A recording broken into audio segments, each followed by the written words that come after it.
আসসালামু আলাইকুম। আমি আপনাদেরকে বেশ কয়েকটি লাউয়ের রেসিপি বানিয়ে দেখিয়েছি। আজকে আমি আপনাদেরকে দেখাবো আমার সিলেট অঞ্চলে খুবই মজাদার একটি খাবার, লাউয়ের ঘাটা। আমাদের অঞ্চল এটাকে লাউয়ের ঘাটা বলা হয়ে থাকে। লাউয়ের ঘাটা রান্না করার জন্য আমি প্রথমেই নিয়ে নিয়েছি একটি হাঁড়ি, দিয়ে দিব খুব অল্প পরিমাণে তেল। তেলটা আপনারা পরিমাণ মতোই দিয়ে দেবেন, কারণ লাউয়ের ঘাটার মধ্যে এত বেশি তেলের প্রয়োজন হয় না। তো আমি এখানে দিয়ে দিলাম 10 থেকে 12টি রসুনের কোয়া। রসুনের কোয়াগুলোকে আমি ছেঁচে নিয়েছিলাম। আপনারা এখানে রসুনের কোয়া অবশ্যই ইউজ করবেন, কারণ লাউয়ের ঘাটার মধ্যে রসুনের কোয়া কিন্তু দিতে হয়।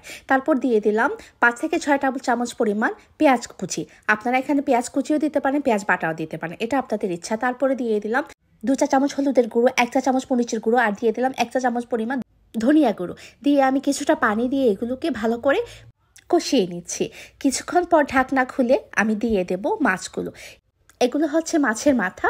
এখানে কিছুটা পরিমাণ কাটাকুটি ছিল আর মাছও ছিল, আমি দুটোটাই মিক্স করে দিয়েছিলাম। আমাদের এদিকে মাছের কাটাকুটি বলা হয় থাকে। এখন আমি মাছের মাথাগুলোকে ভালোভাবে ভেজে নেব, মানে কষাতে যতটুকু সময় লাগে আর কি।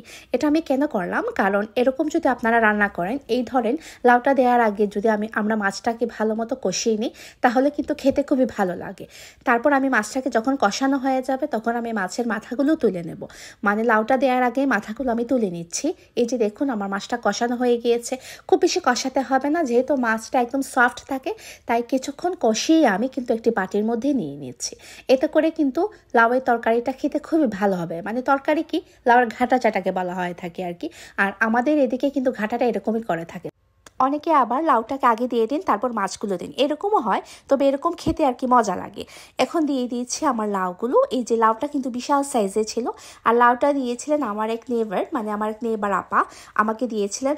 তাই চিন্তা করলাম অনেকদিন লাউয়ের ঘাটা খাওয়া হয় না, এদিকে আমাদের লাউয়ের ঘাটাটা খাওয়া হয়ে গেল, আর আপনাদের সাথে আমার রেসিপিটা শেয়ার করা হয়ে গেল। এই যে দেখুন, লাউ থেকে কিন্তু পানি বের হচ্ছে। আমি লাউটা দেওয়ার পর কোনো পানি দেইনি, আমি ঢেকে রেখে দিয়েছিলাম। কিছুক্ষণ পর ঢাকনা খুলে দেখেন লাউ থেকে কিন্তু অনবরতই পানি বের হচ্ছে। যেহেতু এটা গার্ডেনে লাউ, সেজন্য এটার মধ্যে কোনো পানি দিতে হবে না। আমি আবারও ঢেকে রেখেছিলাম। কিছুক্ষণ পর ঢাকনা খুলে এই যে দেখুন, আমার লাউটা কিন্তু মোটামুটি সেদ্ধ হয়ে আসছে। ভালো মতো সেদ্ধ হয়নি, তবে মোটামুটি সেদ্ধ হয়ে আসছে আর কি। এখন আমি লাউটাকে ভেঙে নেব। মানে যেহেতু লাউয়ের ঘাটা, সেজন্য লাউটাকে না ভাঙলে কিন্তু লাউয়ের ঘাটা মনে হবে না। আমার হাতে দেখতে পাচ্ছেন, এটা কিন্তু ছিল আলুর, মানে আমি যখন পটেটো মাশ করি এটা দিয়ে করি আর কি। তো আমি এটা দিয়ে মাশ করে নিচ্ছি। খুব বেশি পরিমাণে করব না, কিছুটা লাউ আমাদের আস্ত থাকবে আর কিছুটা ভেঙে নেব। এই যে দেখুন, আমার লাউটা কিন্তু ঘাটা হয়ে গিয়েছে, আর এটা নামই হচ্ছে কিন্তু লাউয়ের ঘাটা। এই যে দেখুন, কিছুটা লাউ কিন্তু আস্তে আস্তেই আছে, আর কিছুটা আমি ভেঙে নিয়েছি। এখন আমি দিয়ে দেব, আমি যে মাছগুলো কষিয়ে রেখেছিলাম সেই মাছগুলো দিয়ে দিচ্ছি, মানে মাছের মাথাগুলো আর কি।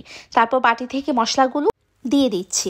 এখন আমি মাছের মাথাগুলোর সাথে লাউটাকে মিশিয়ে নিচ্ছি ভালো মতো, যাতে লাউ আর মাছের মাথাগুলো ভালোভাবে মিশে যায় আর কি।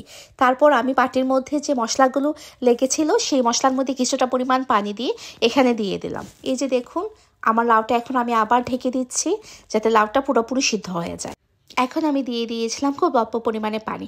পানিটা কেন দিলাম, যেহেতু লাউয়ের পরিমাণটা বেশি ছিল, তাই লাউটা যাতে একদম থকথকে না হয়ে যায়, সেজন্য খুব অল্প পরিমাণে পানি দিলাম। পানি দিয়ে আমি আবারও ঢেকে রেখেছিলাম। কিছুক্ষণ পর ঢাকনা খুলে আমি দিয়ে দিলাম ধনিয়া পাতা কুচি। আর অবশ্যই লাউয়ের মধ্যে ধনিয়া পাতা কুচি ইউজ করতে হবে, বিশেষ করে এটা হচ্ছে লাউয়ের ঘাটা, সেজন্য ধনিয়া পাতা কুচি কিন্তু ইউজ করতেই হবে।